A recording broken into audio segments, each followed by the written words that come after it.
Commission, imyaka 10 ishize ino komite yaricaye hano would not ever collect data on icyo gihe twabiyamenye ko mutagomba kuneka abenegihugu b'Ubwongereza.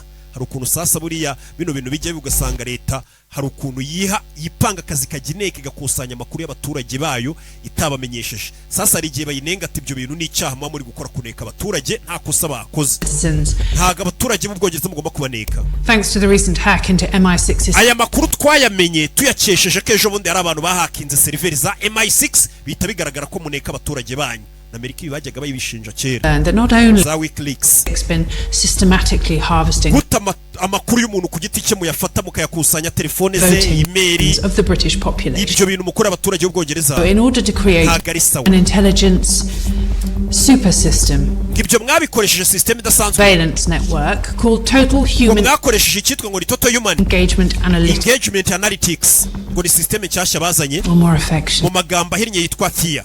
Uri bakoresha baneka abaturage. All of the details are of course classified. The essence of ayo nama kuri yibanga cyane is to make better informed. Gusa iyo system uvuze yitwa THEA ni system twazanye mu rwego rwo kugira ngo anticipate threats. Ikidufasha kubasha kumenya ibyaga igihugu gishobora guhura nabyo bitaraba.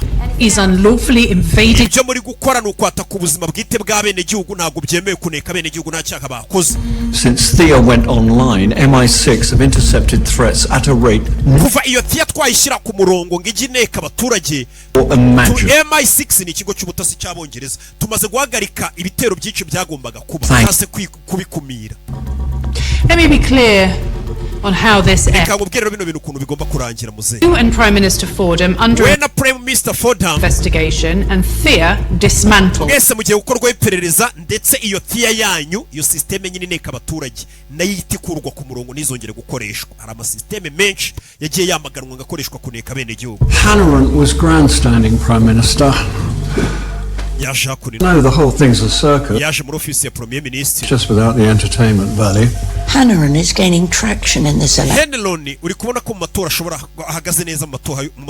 National embarrassment. To steady the ship. The sacrificial lamb.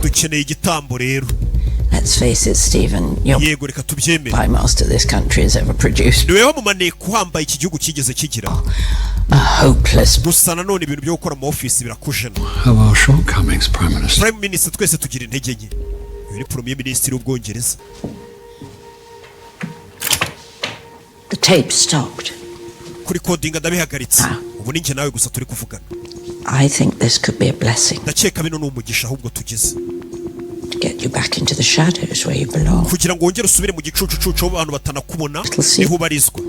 Ikayibanga ryanjye nawe ugakorera mu gicucucucu ariko akazu kagakomeza abantu bazi ko twaguhagaritse. Frost, your number 2. Roberta Frost as head of MI6 ni ugiye kugusimbura. Frost abayoboye MI6 ni ikigo cy'ubutasi cy'Abongereza uyu mugabo ni wari ukiyoboye. Turaza kuba tumushyizeho nyuma y'amatora nzashyiraho undi muntu umusimbura. Roberta namahitamo meza ni umukobwa w'umwana mwiza ntago dukeneye kuzana umuntu hanze ngo amusimbure. Enjoy your retirement. Rero nezerwa no kuba ugiye kuba mu karuhuko. Muze yashyizwe mu karuhuko. Mbega no kwanga ibyaha byose bisaba bimushyiraho kare wazanye iyo systeme nganeke abene gihugu kumberera byumvikanye n'abayobozi bo hejuru barimo na Prime Minister w'Ubwongereza. Ariko baravuze ngo habakenewe igitambo. Mu gihe amakosa nk'ari yabayo kugira ngo yitirirwe guverinoma yose, guverinoma itivuga ngo na amakosa y'uyu muyobozi runaka bakayamugerekaho bakanamukura mu kazi bikitwa ko bamuhannye kumbe bari babiziranyeho ariko akajya akomeza gahembwa n'abakorera. Siri muri muyobozi wese kandi THEA batubwiye ngo iyi THEA ibasha kuba yakurura no kuneka abaturage mu buryo busanzwe. Iyo muri MI6 wambuka bisure barayibonye, ikigo cy'ubutasi barayibonye. Muri Opsilon umva hari umuntu kamera zikuru yisura ye amaso ye kandi ubwo turayafite. Timur Turimochev wanted for the bombing of igipimo gikomeye twahigaga waturikije ambasade ya Algeria inaha. Wa mugabo wacu bamukuru isura ariko isura nibayikurura neza batangiye kwitiranya n'ikindi kigabo gifite ibyanwa. Uyu mugabo wari we wese ntago ariko ari we Terimichev. Terimichev ni cyakeye bari bavuze ngo cyaturikije ambasade bakitiranije n'uyu mugabo none uyu mugabo babonye atari we Terimichev ahubwo n'undi bavumbuye. Cyakeye bita Timuri Tichermeyovu bisa nkaho ibimuranga cyangwa se profile ye barayihinduye isa nk'ihura n'iyuriya mugabo. Bisa nkaho code bazihinduye zabaye manipulated babikoze babishaka barazihindura babyitiranya n'ibyuriya mugabo twaguyeho bo bari guhiga icyebe cyaturikije ambasade kumbe kode zacu barazihinduye ngo bazihuza n'izuriya mugabo kandi atari we. So when a camera captures ya kamera guriya mugabo byahise bimugaragaza nk'aho ari icyebe bita Teremichov. Ibyo bintu birimo akagambane. Ibaze kuba isura yawe kamera zayifata kode z'isura y'icyebe zigahita zihura n'isura yawe. Icyo gihe ufite ibibazo. Uyu niwe muntu turi guhiga. Umugabo ari guhiga n'umusirikare. Michael Mason. Bamwita Michael Mason. He's one of us. Numwe muri twe n'umusirikare w'igihugu cyacu. Ariko wanditseho ko yapfiriye mu gikorwa ni KIA. Killed in action. He was former SBS. Yahoze ngari imfubyi, yahoze muri SBS operator. KIA. Ubwo nyine yapfiriye mu gikorwa Killed in action. Imyaka 10 ishize ariko ikigaragara ni muzima.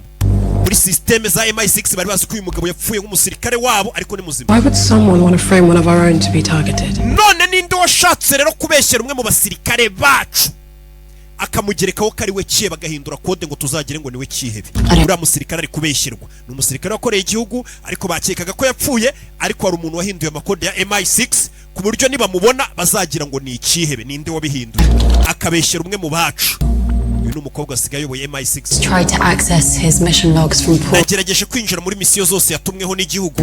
Atera kwirukanye ryari ikosa. Kumbe nago bamwirukanye baba biziranyeho. Battery will get you everywhere. Wa mwana yo buryo utakagize mu bantu naho bitazakugeza. Ngufasha iki?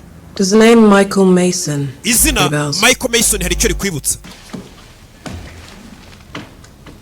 Where did you hear that? Iryo zina warikuye umva kwibara gusa. A full assault team. Yashize ikipe yose hasi yacu.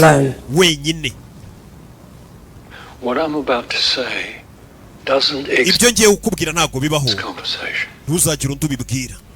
Years ago, mu myaka myinshi yashize ran an off-book program. Hari programu twatangije y'ibanga. Elite operatives yo gushinga icyitwa ngo ni nk'abantu bagombaga kujya bakora nk'itsinda rya gisirikare ridasanzwe ariko ngo baryise ngo ni Black Kites niko baryise. Operatives untethered from MI6. Byari itsinda rizajya rikora akazi ariko ka MI6 ariko ritabarirwa muri MI6. And Mason was one of them. Mason yari umwe muri bo. He was one of the first. Yari umwe ahubwo mu bambere barenze. He became yari afite imana idasanzwe. Yaje kugera ku rwego rwe twese tuvuga tuyu niwe wacu. Byaje kugenda guterera. Sent to eliminate a foreign intelligence officer. Twaje kumwohereza ngo najye kwica maneko y'ikindi gihugu. He spared aho kumwicara mubabarira. Arangije ahimba raporo zivuga ko yishe umuntu, arangije ahitaburirwa irengero.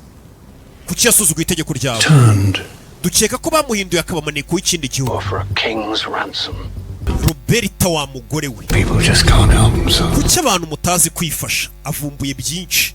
Bano basaza batumye Mason kwica umuntu urengana umunyesiyansi wari wemeye rwose guhinduka akabaha amabanga ya Irani aranabikora bashaka ko uwo mugabo bamugambanira bakamwica kandi yabahaye amakuru bashakaga. Mason yanga kumwicara mubabari. Oil worker in Aberdeen. Ndahinduye ibikuranga byitiranya n'umugabo ukora mu nganda z'amavuta muri Aberdeen. Nobody. But someone figured it out. Ngo nta muntu agomba kumenya uri we. A high value terrorist. Ariko hari umuntu wafasha amashusho yawe cyangwa se isura yawe ayihuza n'icyebe gikomeye cyane. Which you know carries an interagency kill order. Ibi byebe kandi biba byarashyizweho igipimo kivuga ngo aho bazabibona bazabyica. Bivuze ngo nawe rero hari umuntu ushaka kupfa. Wahuje imyirondoro yawe n'iy'ikihebe. Ubwo ni Manafort. You really think he still wants you dead? Ese Manafort uracyakeka ko yaba ari uri inyuma yiba kigushaka wapfuye? Nyuma y'iki gihe cyose aracyaguhiga. Narenze ku itegeko ry'ingenzi kuri we.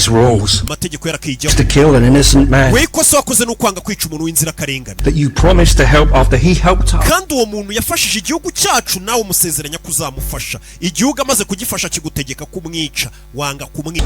Ubu Manafort ni mubi cyane kuri nge nawe yanatwica ntiyagira umukurikirana. Urabeshya koko se? Ninjira no kamera zawe zamfashe isura. Every operative. Muri mayiro 25 abiswa bari aba agent ba MI6. Bring me in. Bategetswe kumfata bakansubizayo. Byibura iminota 10 niyo usigaranye. Icyo nshaka no kuhungisha uyu mwana